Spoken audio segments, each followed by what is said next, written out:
په دې مخ د ځمکه داسې خلک هم بادشاهان تیر شوي دي چې هغوی د خپل رب مقابله کړې الله ته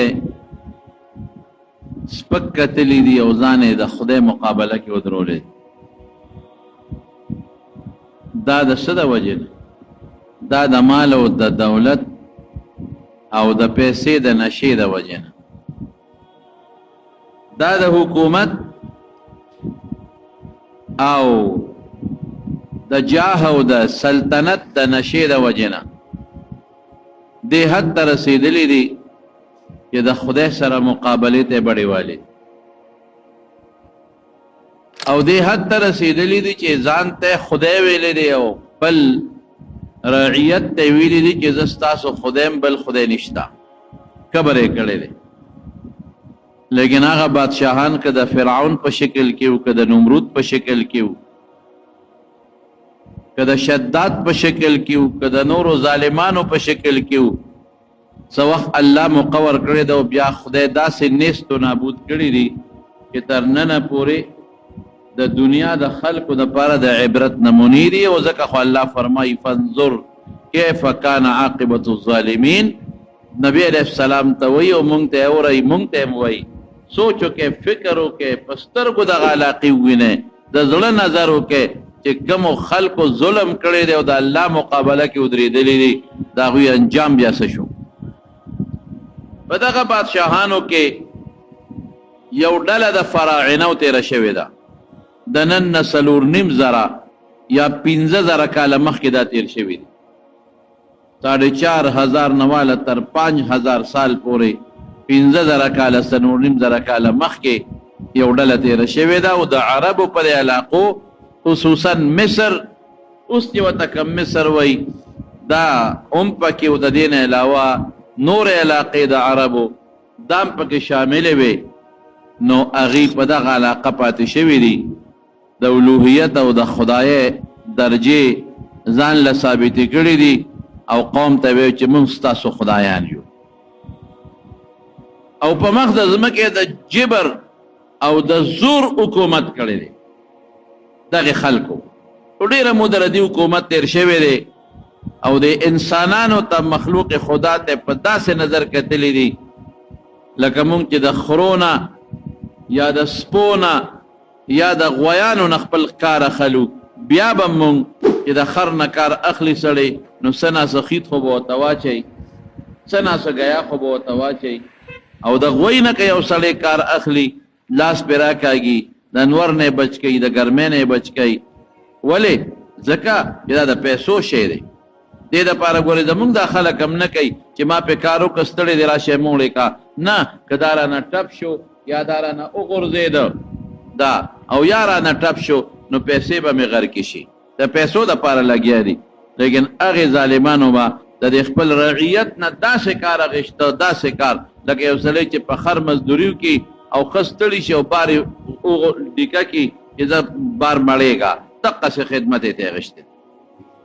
داسې روټۍ به یې ورکوله معمولي غوندې چې ته په ورځ کې یو ځل یو نوړی روټۍ یا په دویمه ورځ یو نوړی روټۍ او د شپې ورځې به یې په خدمتونه او کارونه به یې کول او ظالمانو چې چا کار نه دی کړی نو هغوی له به یې داسې سزا ورکوله چې خلک به غریبانان یېرېدل چې خدای د سره څوک په جمدون یې د سرمن ایستي په جمدون یې په کاڼو باندې او په ننګرو کې په کاڼو په صوباړو ډبولې دي او ساګانې تیستې دي نو چې یو مزدور سره ته دا چلو کې نو نور مزدوران غریبانان یریږي بیا هغوی بیا څه نشي کولی دې فراعنه د مصر د بادشاه لقب به فرعون و فرعون د یو خاص بادشاه نوم نه دی لکه زمونږ دې زمانه کې چاته وزیر اعظم وایي چاته صدر اعظم وایي چاته صدر وایي چاته جلالة الملک وایي خو دې زمانه کې چونکې اقوام متحده دا ټوله دنیا په یو صدر کې یو ځای کړې ده نو تقریبا نومونه د ټولو بادشاهانو یو شوي دي پریزیډنټ او صدر دا ورته وایي هغه زمانه کې د هر علاقې د هر خپل قوم د بادشاه به یو خپل لقب و د حبشې چې به کوم بادشاه نو هغه ته به نجاشي وي هر یو چې به نو هغه ته به نجاشي وي او د مصر چې به کوم بادشاه هغه ته به فرعون وي دا فراعنه د دې جمع ده دا د نن 4.5 کاله مخکې تېر شوي دي دوی سبازي سیزونه ځان له جوړ کړی دي چې هغه ته احرامات وای. د مصر په دوره کې زلاړم نو ما هغه احرامات وکتل، نو د هغه متعلق تاسو ته بیان کوم. یو خو د الله د قدرت نه خبر تاسو مخ کې شي، بل به تاسو ته دا پته ولګيږي چې الله فرمایي قرآن شریف کې اینما تکونوا یدرککم الموت ولو کنتم فی بروج مشیده. ځان له غټ غټ بلډینګونه جوړ کې او ځان له لوی لوی محلات جوړ کې خو د خدای د پکړ دکړ نه او د مرګ نه نشي بچ کېدی. نو دا به تاسو ته ښکاره شي د خلکو ځان له څونه خوارۍ کړي دي، لیکن هغه خوارۍ د هغې څه شو، هغه خلک څه شو، د الله عظیم قدرت به درته ښکاره شي. نو دوی احرامات جوړ کړي. احرام څه شی دی؟ دا شاهي مقبرې ته وایي، د بادشاه مقبرې ته به دوی احرام وایي. دا نوم هغه وخت نه را روان دی، دا خو په لیکلو کې اوس چې کم دوی هغه آثار قدیمه پیدا کړل نو په تیږو باندې په تیږو کې دا لیکل پیدا شو چې د خلکو د خپلو شاهي مقبرو ته د احراماتو نوم ایښودی دی. احرام ورته ویل کېږي. شاهي مقبره څنګه ده؟ لکه زموږ د مقبرې په شان دی نه ده چې زموږ مقبره کې دلته قبر ښخ که دلته ښخ که دلته قبر وکنه وه، دا نشته. یو غټ بلډینګ به یې جوړ کړی او په هغه بلډینګ کې دننه به دوی ځان له قبرونه جوړ کړي او هغې کې به دا پراتو غټ غټ بلډینګ. څومره احرامات شاهي مقبرې او دې کې به د دې بادشاهان ښخېدل، د بادشاهانو بچي شهزادګان به پکې ښخېدل، د هغوی خاص وزیران چې کوم خاص وو هغه پکې ښخېدل او ورسره به جمدي خپل غلامان او وینځې پکې وردننه کولې او دا به ورسره بندولې. ولې؟ هغه وجه درته وایم. نو تاریخ لیکي د آثار قدیمه والا چې دا څومره احرامات دي، دا ټول په دنیا کې او په ورلډ کې خو دغه سیمه ته ډکه ده. تقریبا 52,000 احرامات دي، 52,000 مقبرې دي. ده 52,000 دې کې بعضې معمولي ښکاره شوي دي، شګو کې غیبې دي، بعضې پوره ښکاره شوي دي او بعضې آثار قدیمه والا وایي چې دا اوس هم شته خو د هغې مونږ لا اوسه پورې تحقیق نه دی کړی. په دې کې مشهورې مقبرې چې دوی پیدا کړي دي هغه 138 دي، 138 138 مقبرې. مونږ ځای په ځای چې کله په مصر ته د قاهرې نه ووتلو فیوم ته تلو نو په لاره مونږ بعضې وړې وړې مقبرې د احرامات ولیدل، خو غټ 3 احرامات دي، 3 مقبرې غټې دي. هغه 3 مقبرو له خلک ورځي، د هغې باقاعده چې ورځي ټیکټ بالي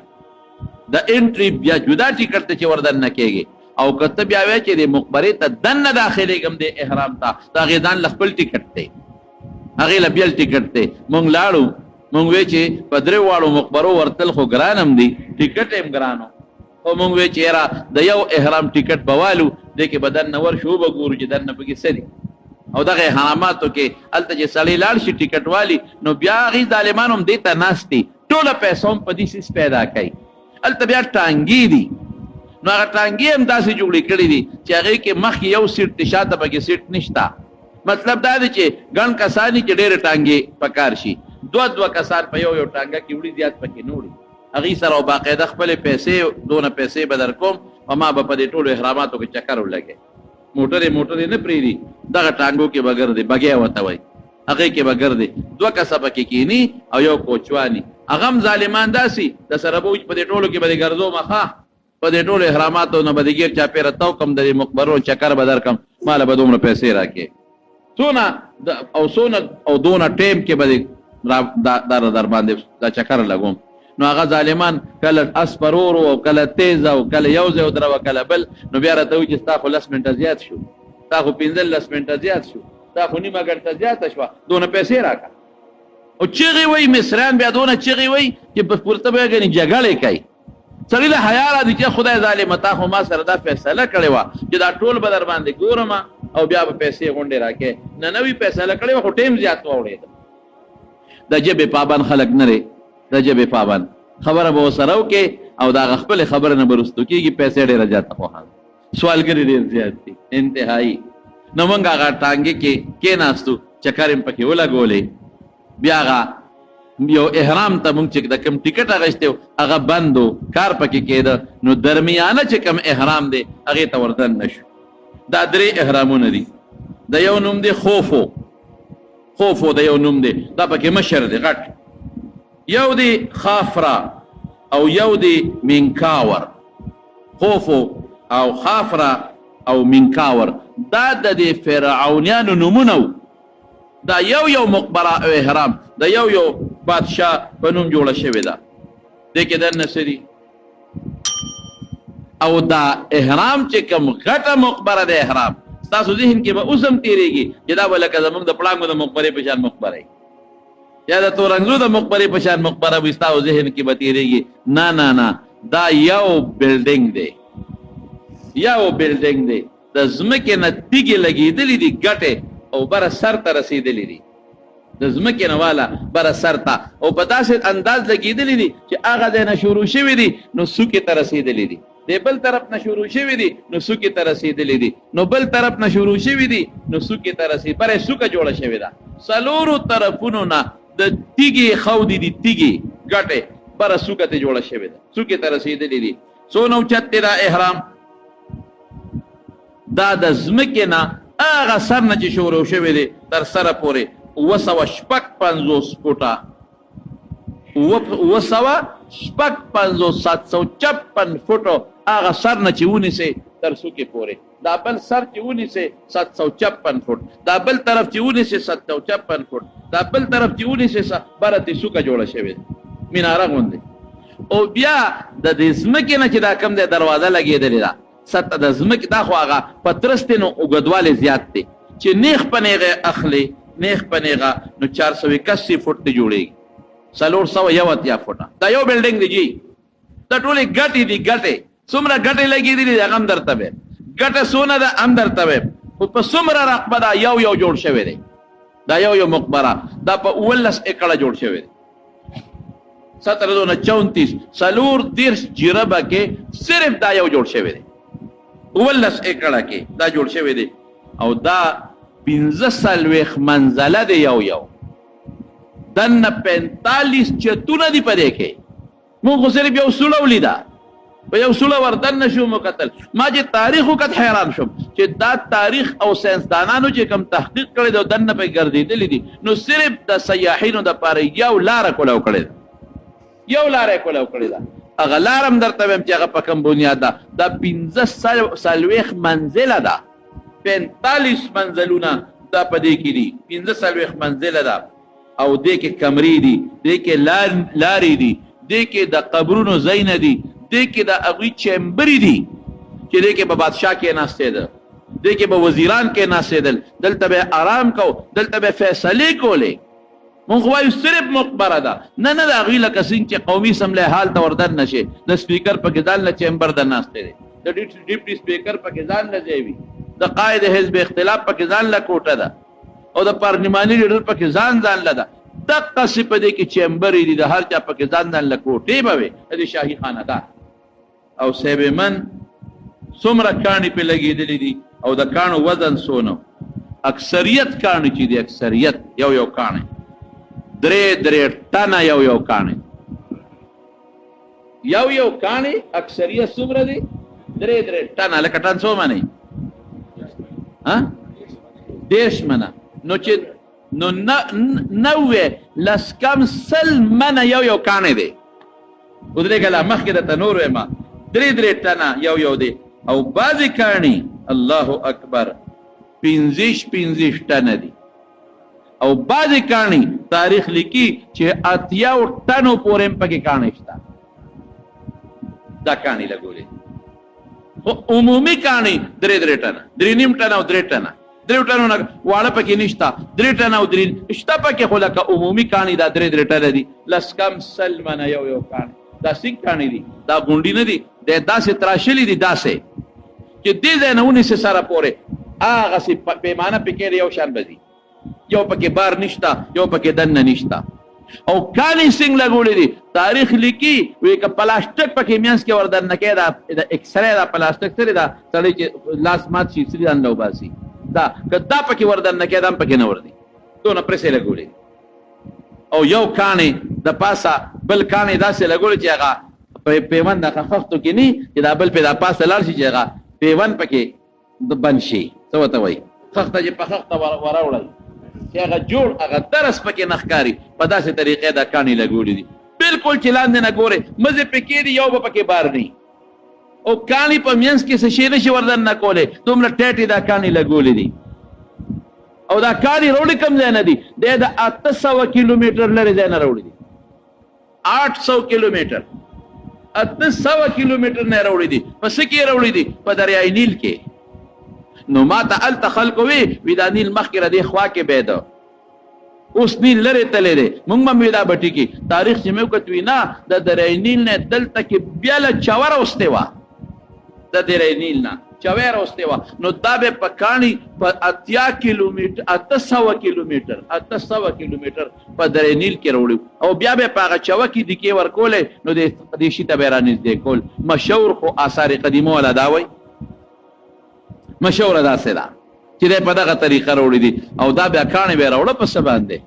دی په کشتو کې راوړي دي کشتۍ خو هسې نه ډوبېږي خو کشتۍ کوم چې دونه وزن شي نو ډوبېږي نو بیا د څاروو سرمنې ګنډلې وې د څاروو سرمنې او هغه داسې ګنډلې وې چې هغه لکه د ټوپ په شان دي وي چې هوا ترې نه وځي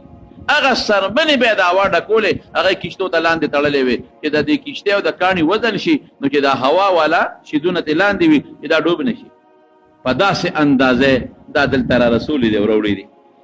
سړی حیران شي چې دی خېجولې څنګه دي دی لګولې څنګه دي هغه زمانه کې کرین خو نه چې دا کرین په ذریعه باندې اوچت هغه زمانه کې دا ټکنالوژي خو نه وه چې د دې په ذریعه باندې اوچت کړي نو اوسني ساینسدان څه وایي یو ساینسدان لیکلی دي یاره وایي زما ذهن دا اخلي چې دغه زمانه د جادوګرو ډېره زیاته وه نو د جادو په ذریعه ممکن ده چې دي د کاڼو دا وزن ختم کړي کاڼي بې وزنه کړي لکه اوس هم که ستاسو خیالي نو په دې منډو کې بعد جادوګري نو هغې به غټ تیر هغه به په اوچت کړي یا خدای پاکه زه یو کس نشم اوچتولی او هغې په یو کس باندې یو غټ تیر اوچتوي نو وی کېدی شي چې د جادو په وزن په وجه دوی په دې کاڼو کې وزن ختم کړي او په اسانه خېجولي خو دا هسې هغه فرضي خبره ده زما ذهن دا قطعا نه مني څوک وایي وایي دا د پیریانو نه کار اخیستی دی او د پیریانو په ذریعه بر اوچت کړي دي او بعضې حضراتو دام لیکلی دي اوسني تاریخ والا حضراتو وی نه وی داسې نه ده وی دی خټې لګولې دي او وروسته پې اور بل کړی دی او په دې قلا کې پخ کړي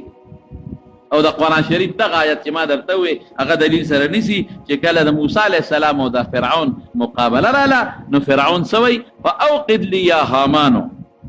على الطین فاجعل لي صرحا هامانا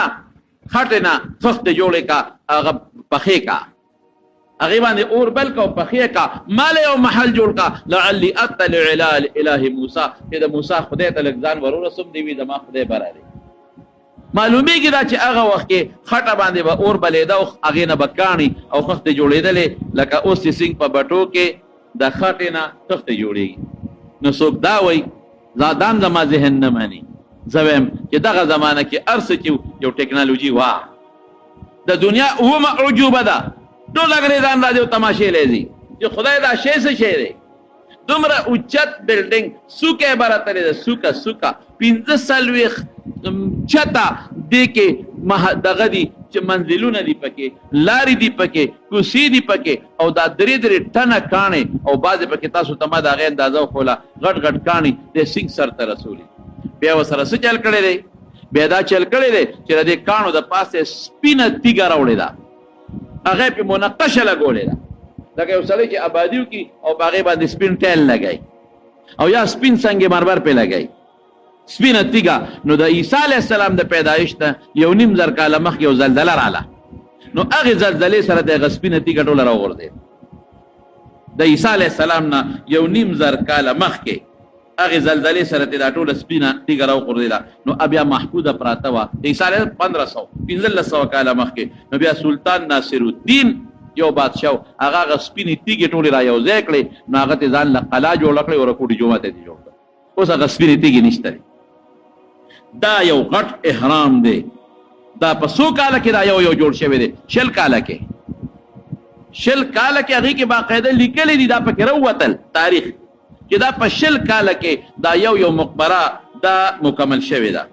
10 کاله کې او حضرت 10 کالو کې دا مکمل شوه او په دې کې څونه مزدورانو کار کړی دی چې دا جوړولی دي مزدورانو په دې کې 2 لکه مزدورانو کار کړي 2 لکه او شپه ورځ پکې کار کړي. ما خو تاسو ته وایي چې مزدور نه به داسې کار اخیسته لکه دې زمانه کې سړی د خر نه کار اخلي. معمولي نوړی روډۍ به یې ولا ورکړه او که مزدور وایي ناجوړه شم زه روکې کوئ مړ شوم روکې هلته دریاب ته ورغورځوه پروا به یې پرې مه ساتله بس معمولي روټۍ به یې پرې خوړه دا به نه چې ورګه مزدورانو له ډوډۍ ورکوه پیسې تنخوا وله ورکوه لږه ډوډۍ به یې پرې خوړه ماشومانو به هم پکې کار کوو ښځو به هم پکې کار کوو جنکو به هم پکې کار کوو بوډاګانو به هم کار کوو خپل ځان سره. نو 2 لکه د دې مزدورانو په دې کې 20 کاله خدمت کړی دی. نو دا احرام ترېنه جوړ شوی دی. اوس زما وروڼو یوه خبره درته بله وکړم. دې زمانې والا ساینسدانان څه وایي وایي که اوس داسې احرام څوک جوړوي ممکنه نه ده چې څوک یې جوړ کړي. دومره تیږې دونه اوږد کرین نشته چې دا تیږې پې بره وخیږي دونه غټې غټې. خو که اوس دې زمانه کې یو احرام څوک جوړوي نو موجوده دور کې به په دې باندې 15 اربه ډالر خرچه راشي. 15 اربه ډالره خرچه وپې راشي. 15 اربه ډالره دا په یو باندې خرچه راځي. اوس د دې احراماتو مقصد د دوی څه ظاهر کې خدا مقبره و بالکل په دې کې دا بادشاهان ښخ شوي لیکن دا د دې پناهګام وه. زلزله راشي دشمن راشي نو دې کې موږ محفوظ پراته یو پناهګام وه. او دا د دوی یو شاهي دربار هم چې دې ته به دوی بار څوک نه پرېښودل. د دوی به پکې صرف سملاستېدل اوده کېدل به پکې او خپل ژوند به پکې تېر او بار به ترې راوتېدل. رعیت ته د دې د داخلېدلو هېڅ قسم اجازت نو. او درېیم څه دا د دې د زندګۍ د تېرېدو یو اهم شی و. هغه په داسې انداز جوړ کړی دی چې که اوس دې پکې سیب کېښود سیب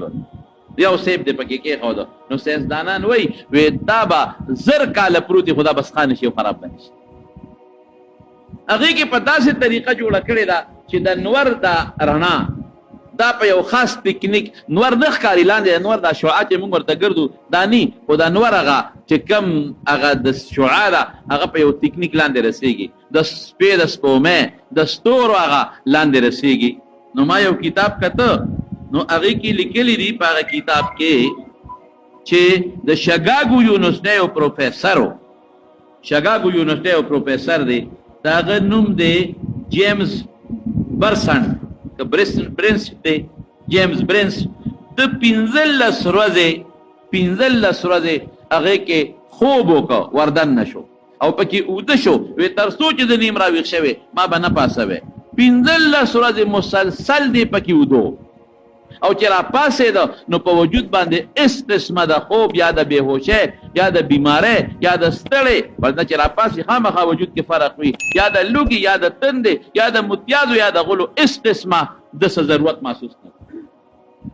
15 ورځې دا پروفیسر وده دی 15 ورځې او چې را پاسېده 15 ورځې سړی او دسمات یې نه ورځي رکوټ یې نه ورځي لوی نه ورځي ورته خولت یې نه بیږي ستړي کېږي نه په ډډه نه وړي 15 ورځې پس هم خلکو ولاقاو چې بس یې کله خدای بنده راویښ شه وی ولې تاسو زه ویښ کړم ما کتل چې زه به څومره پورې ودیم چې راویښ شو ته به یې ګنې 15 منټه مخکې وده شوی دی نه د سماتي د غټ نه د رکوټي نه ستړی نه لوږه نه تند 15 ورځې کې سړی څو نوکې کېږي دا د شګاګو یونیورسټۍ په 1935 کې 1935 کې او دا ولې موجوده ساینسدانان وایي وی دې کې یو قسم انرژي ده یو کاسمیک وته وایي یو کاسمیک یو انرژي یو طاقت په دې کې دننه پروت دی او دا یو کاسمیک انرژي ساینسدان وایي چې دا څومره سړي وجود کې دردونه راځي وی دا یو کاسمیک انرژي پکې ختم شي سترګو نظر کمزوري کېږي یو کاسمیک انرژي پکې وي ختم شي دماغ کمزوري شي دغه انرژي ختم شي سړی بوډا کېږي وجود کې دغه طاقت ختمېږي سړی ته څه مشکلات راځي پریشانی راځي دغه طاقت ختمېږي سړی ته وسوسه راځي دغه طاقت ختمېږي سړی غوږونه کړېږي دغه طاقت ختمېږي د سړی غاښونه خرابېږي دغه طاقت ختمېږي د سړی خېټه خرابېږي دغه طاقت سړی بوډا کېږي دغه طاقت ختمېږي او دوی په دې احرام کې داسې یو تکنیک کړی دی چې دغه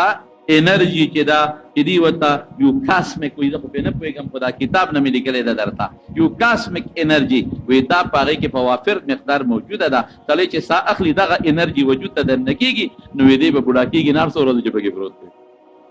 د وجود بدل نه کوي هر څونه چې پکې پروت دی، د سترګې نظر به نه کمزوري کېږي، د غوږ طاقت به نه کمزوري کېږي.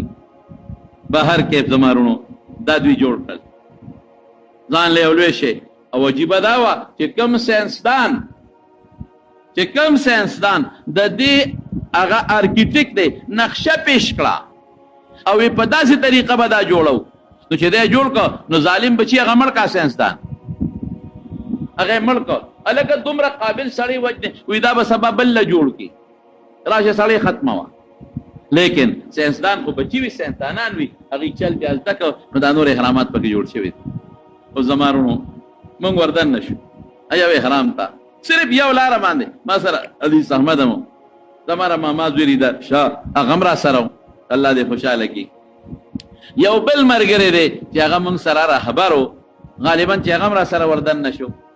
نو مونږ چې هغه احرام ته وردن نه شو نو لاندې تلو، ځمکې سطح باندې دروازه وه وړه شانتې، لاندې تلو. خو هغه لار دومره وړه وه چې مونږ پکې په ټیټه تلو، ودرېدې پکې نه شو. نو یو ځای ته مونږ چې لاندې ویښ یو ځای ته ورسېدو نو هلته بیا نیغ شو، بیا ځای اوچت و، خو دې لاره کې ټیټه وه،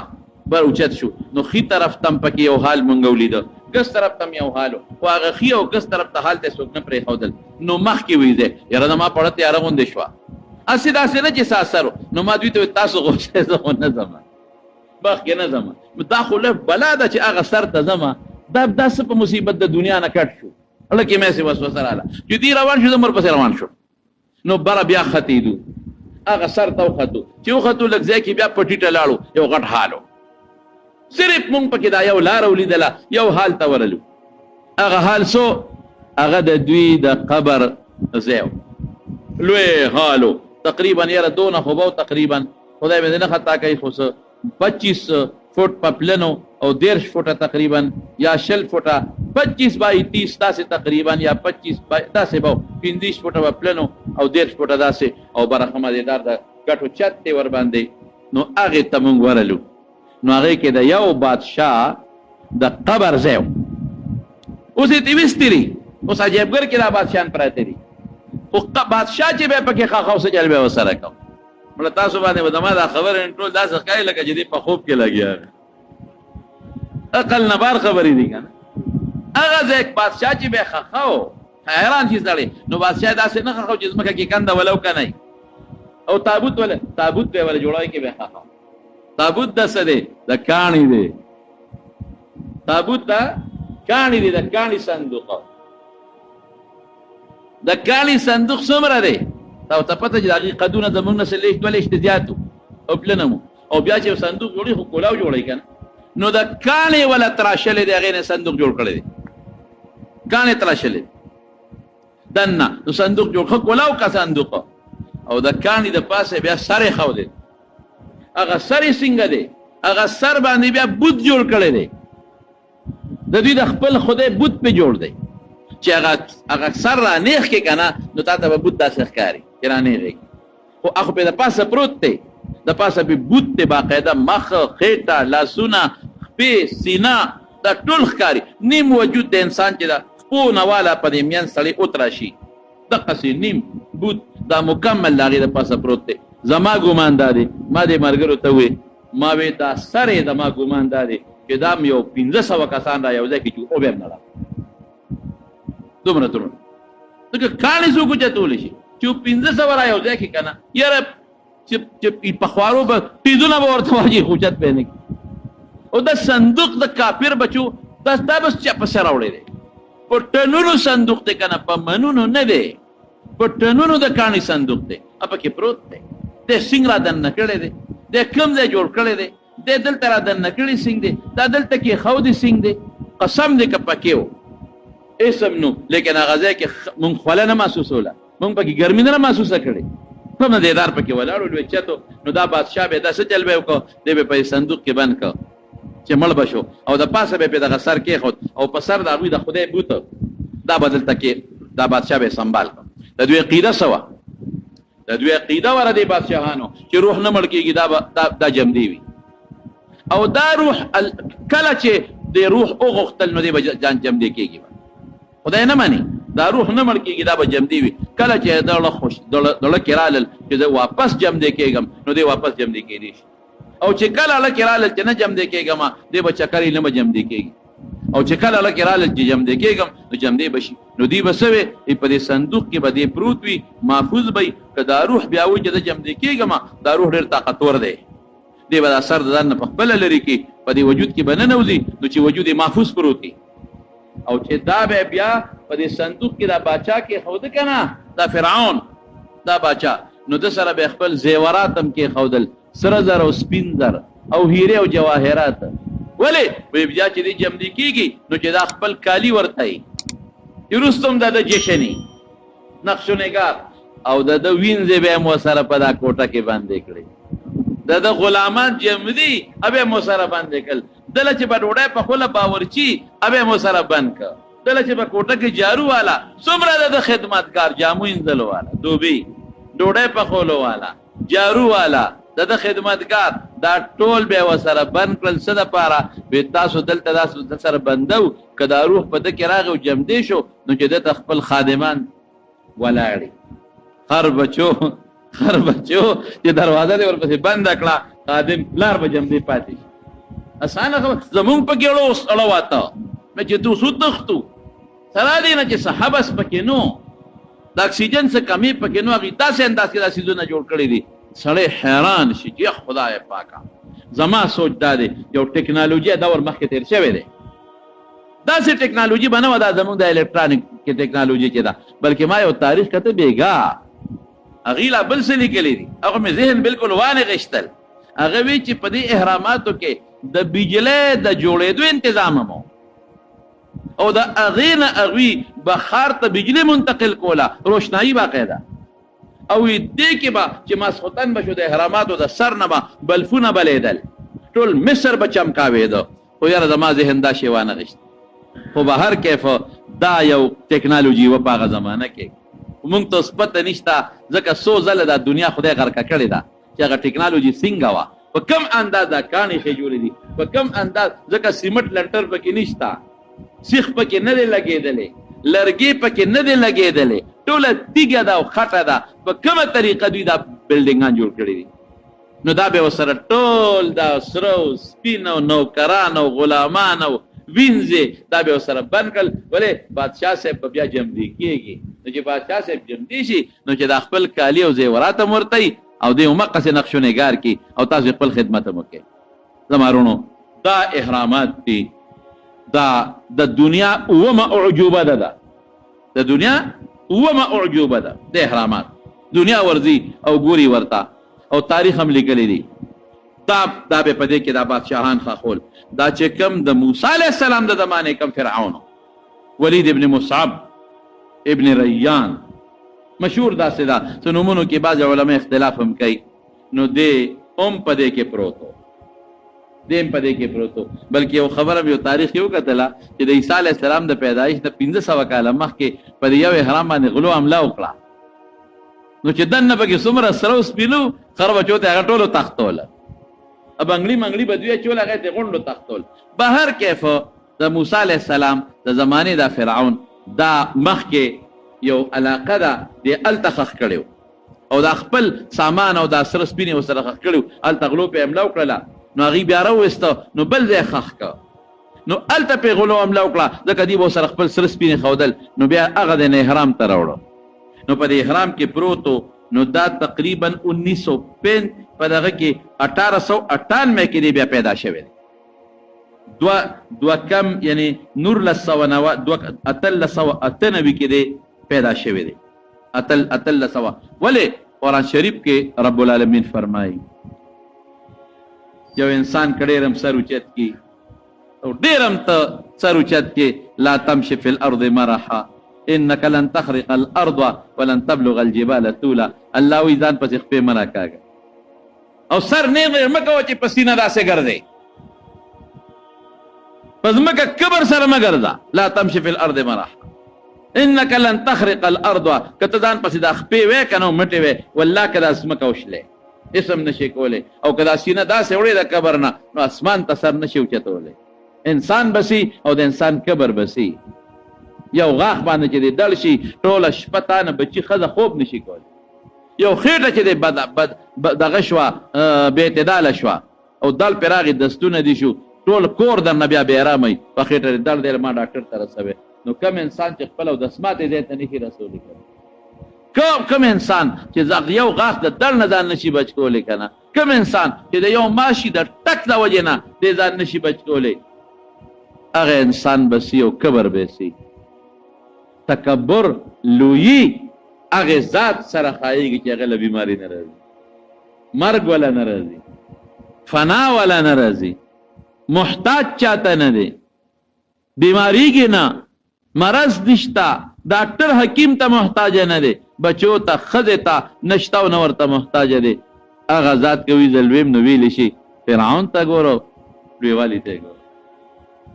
الله پاک قرآن شریف کې فرمایي د خو د خدای مقابله وکړه چې څه وایي حامان ماله خټه باندې اور بل کا سخت راله جوړې کا فجعل صرحا یو محل راله جوړ کا لعلي اطلع الى اله موسی د موسی خدای سره یو خبره کوم هغه سره مخامخ کېږم واني لاظنه من الكاذبين دا موسی خو دروغجن دی زه پې ګمان کوم چې دا دروغجن دی الله قرآن شریف کې فرمایي فاستكبر هو وجنوده في الارض تکبر وکړه دا د لخر تکبر وکړه مناسب نه و بغیر الحق دا کبر وسره مناسب نو دوی زستاسو لوی خدای ما ظالم بچی وي وظنوا ان او دی وی چې موږ به خدای ته واپس نشو خدای ته به موږ پیشیو نشي خدای کم دی الله سوی فاخذناه وجنوده راوم نیول سره د لخکره فنبذناه فی الیم د دریاب په چپه کې مو ورغورځول فانظر کیف کان عاقبة الظالمین وګوره ظالمانو نتیجه وګوره نو چې کوم وخت کې دی غر کېده که نه کم وخت کې نو الله پاک ورته اعلان وکړه الیوم ننجیک ببدنک بدن دې بچ کومه لتكون لمن خلفك آیه چې د وروستو خلکو دپاره د عبرت یو نشان وګرځئ نو چې دی پیدا شو نو دولې ډاکټران راوستل چې دا څوک دی نو چې معلومات یې واغېستل کوم ځای کې راووت هلته کتبه هم لیکلې وه دته به رمسیس ثاني وې دویم نمبر فرعون ظالم جابر نو پته ولګېدله پیاره ده په وجود د پاسه نمکي ته نمکي ده نمکیاتو ځکه د سمندر بحر قلزم به مالګیجنې دي نو هغه د مالګې ته ته لرې که او د نور هم هغې محفوظ که هسې خو الله د حفاظت ذمه داري اخېستې را هغوی نور هم محفوظ که هغه مومي چې وي چې دوی وله څه دا جوله غوندې پې اچوي چې هغې سره نور هم محفوظ شي نو د مصر په عجیبګر کې پروت دی اوس نور هم ډېر ریستی دي یو نه دی څومره ولکه مانا نیس احمده خو یېر دي 11 دا غټ بادشاهان په هغه عجیبګر کې پراته دي او هغه جوله یې پې مږلې ده د پاسه هغه جوله چې هغې سره خرابېږي نه دا پکې روتې دي او دا په شیشو کې بند دي او یو حال کې 11 واړه پراته دي او شیشو کې بند دي او هغې ته مخصوص دغه لګولی دی ایسي هغې کې دننه شیشه ده ښکاري او دننه یې ورته ټمپریچر لګولی دی په هغې یې لیکلي دي چې دې وخت کې راته دومره ټمپریچر دی چې خراب نه شي هغه میوزیم ته هم زه لاړم دا خو هغه احرامات او هغه مقبرې وې چې دننه مونږ ولیدلې میوزیم ته چې لاړو اهو سړی حیران شي کم شیدونه پکې پراته دي د دې فرعونیانو د استعمال څیزونه لوښي پیاله چانکونه ځان له چمبرې دي د یو څیز د استعمال لوښي ټول پکې پراته دي دا هغه زمانه د سرو زرو لوښي د سپینو زرو لوښي د تانبې لوښي د سټیلو لوښي د اوسپنې لوښي د ټیکرو کټوۍ او لوښي دا ځان له چمبر کې پراته دي دا هغه څیزونه چې دوی به استعمالول او د دې قوم به استعمالول دی به بالخصوص استعمالول او د دې قوم به استعمالول اذان لپراته دي ناشنا پیاله ناشنا منګي ناشنا دیګونه غټ دیګونه پکې پراته دي په میوزیم کې په سوته وی لکه دا عجیبګر کې بل چیمبر کې لاړو وکتو نو بل چیمبر کې د دوی د کالی پراتو سراو سپین اوهو واله بنگړي تاجونه غټ هارونه خدای چې دا به تیتا چول که څه به چول غټ هارونه ان زما د زوی نس احمد دوله تصویرونه استل چې دا زو باسم دې سیدون له تصویر غیر جاندار شی دی کنه هغوی پابندي لګوي تصویر بنو بس دنه موبایل واغېسته تصویرونه دې واپس ډیلیټ کړل ختم یې کړل وایي دلته پابندي ده مکمل د سرو د سپینو تابې غټ دکان دی دکان څه ته وایي یو غټ سټور دی په دې دیوالونو د پاسه په المارو کې شو کې بند او مخامخ شو کې سونه پای کې بند ټول خلک ګرځي په سونو خلک پکې چکر لګي او هغه ته باقاعده لیکلي دي چې دا د بنگړي او موسی عليه السلام ته نه وي وي ته غریب سړی لولا القي عليه اسوره من ذهب وي زما د سرو زرو بنگړي دي ستا بنگړي شته وي ادمو پښتانه وي خوار مولا ته ګوره ما سره مقابله ته ګوره خوار مولا ته ګوره ما سره مقابله ته ګوره پښتانه وي نو تاسو دي ما سره د بنگړي دي لاس کې مې چولې دي راشه کنه ما سره ته مقابله کول شي ا بنگړي پراته دي ها بنگړي دي پراته دي نن خلک تماشه کې خر بچیا قبر کې پروته سبد سره خدای کوي لاړې زه خو چې ورتلم ما ته ګوره سیل پنیت بنور ز ګناه ده فانظر كيف كان عاقبه الظالمين په دې سوچ به وردم چې الله وي وګوره فانظر دواړه معنی کومه ظاهري معنی وګوره او دا معنی هم کولی شم مجازي چې سوچ وکا فکر وکا او ظاهري معنی هم دا وګوره چې ظالمانو نتیجه څه شو انجام مې ګورو ظالمانو انجام ګورو چې ظالمان څه شو کم طرف ته لاړل او مې پیغور لورزو اوله رسول الله مبارک چې کله بدر کې ابو جهل او داغه مرګري مردار شو او اکثریت پټوي کې وګردل قلیب بدر غټ کوي کې نو نبی عليه السلام مبارک په درې مر صحابه ته ماته ساروي باندې دغه کته واچوي صحابه وته کته واچولا روان شو صحابه ور پسې روان شو چرته ابو عمر رضی الله عنه سره دي نو کویلا ورل القلی اغه کویلا چې کوم کې ابو جهل او پراتو نو پیغمبر مبارک پیغور ولا ور هل وجدتم ما وعدكم ربكم حقا خدای دا سره وعده کړی و ومنته ما سره خو چې الله کوم وعده کړو ما خو مونته ما د خو الله فتح در کوم را کړل تاسو مونته غواده ارمان که تاسو مسلمانان وي اوس به خوشاله وي که بنه وي خوشاله حضرت عمر ورته وای ما تکلم وي ته هغه وجودونو سره خبرې کې لار چې دا غي روح نشته نبی عليه السلام ته عمر ته دومره ناور لکه هغه چې څومره اوري ته دومره ناور لکه هغه چې څنګه اوري پیغور ورته نبی عليه السلام ورکاو مرګ نه پس پیغور ولا ورکاو ما راځه پیغور ورته ورکاو ودرېدم نو ما ورته هغه پټه خلک اوري هغه مخکې ښکارا خو نشي ویلې خبيث بچیا مې پاس اوسکن یا صاحب الدورات د ټیزونو خاونده تیزماره اوس پاسه کنه تخوید د موسی خدای سره خبرې کوم لعلی اطلع الى اله موسی واني لاظنه من الكاذبين موسی دروغجن دی عیاذا بالله خدای سره اوس را پاسه کنه په مې پوزه چنجو منجو والے دا غي ولدا دغه نه جوړ کړی دا مومیاتو د وجن او باقی وجود نیم لاندې ته کپڑا تاو کړی دا هغه شیدونه په لګولې دي چې خراب نور نشي او مخ اخکاری باقاعده او داغي قانون بدو چې مړ بشو لاسونه به داسې ولې خودل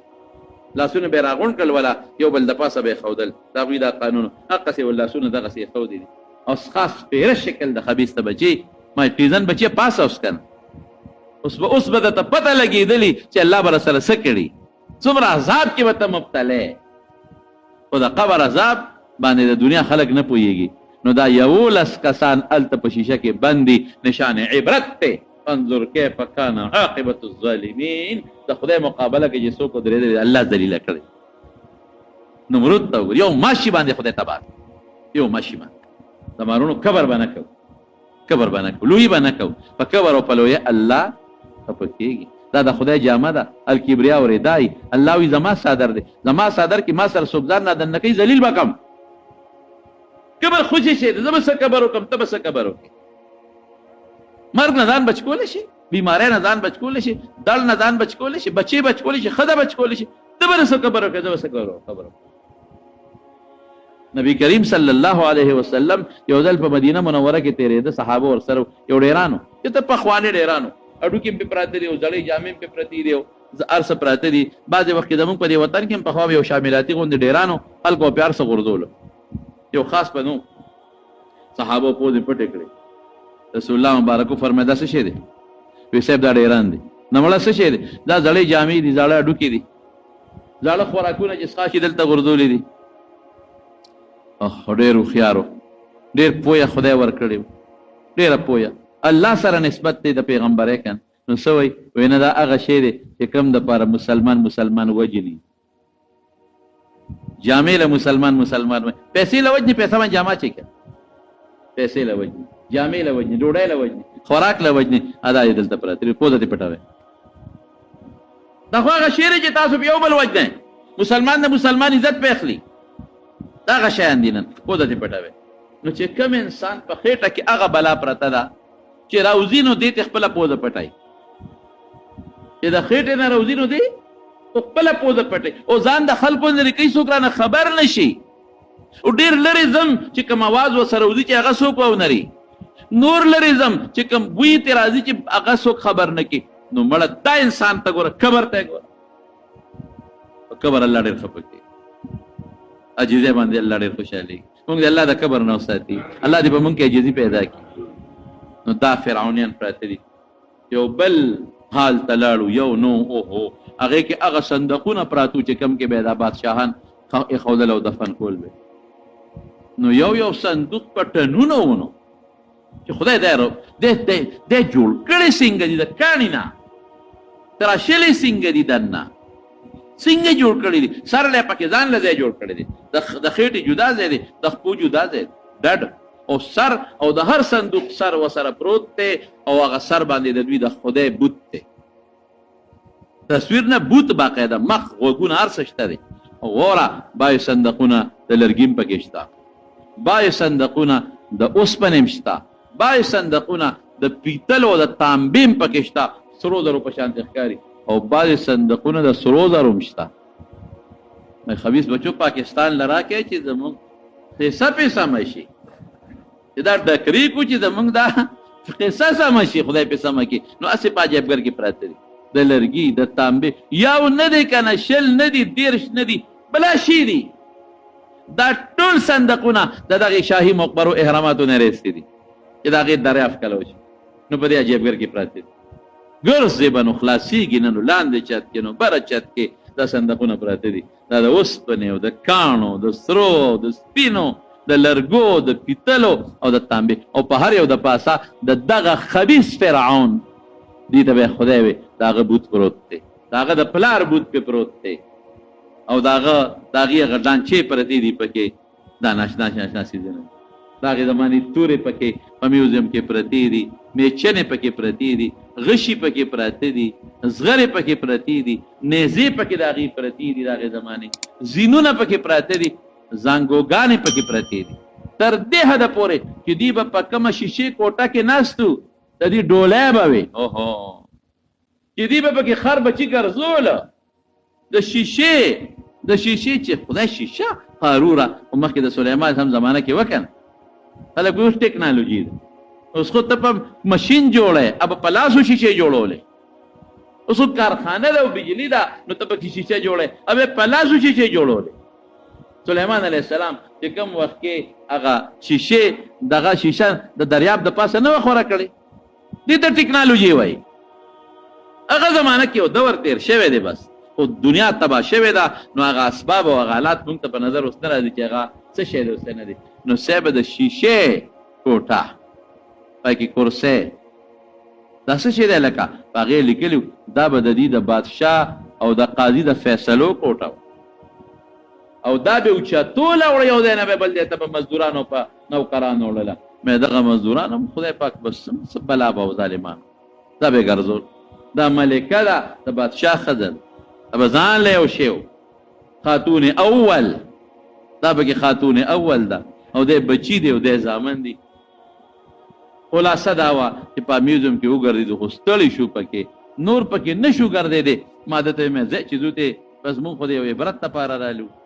او د یو سوچ په شکل رالو ځکه الله په قرآن شریف کې فرمایي او لوی عبرت هم ته الحمدلله واخلي